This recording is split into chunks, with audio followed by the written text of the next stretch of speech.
Hey guys, in this video, I'll show you how to create a signature on your Mac. First, go ahead and open any image or PDF file using the Preview app. Then, open the Markup tool. If you don't see it right away, just click on the markup icon on the toolbar. It looks like a little pen. A new set of tools will pop up, and right in the middle, you'll find the signature icon. Click on that. If you haven't created any signatures yet, the setup interface will appear. You actually have 3 different ways to create a signature here. The first option is using your iPhone. This works perfectly if you're signed into the same Apple account on both your Mac and your iPhone. When you select the iPhone tab, a signing window will automatically pop up on your phone's screen.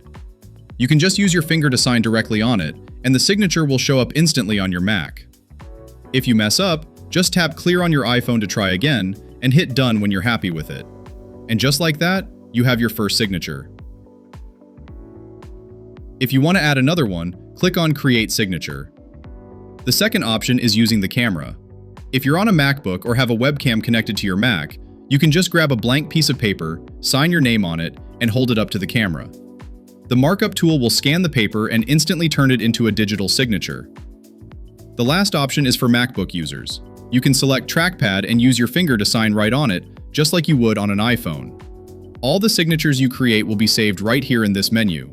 Whenever you need to use one, like when you're looking at a photo or reading a PDF in Preview, just click the signature and it'll be dropped right into your document. From there, you can just use your mouse to move it wherever you need it. Oh, and one quick thing.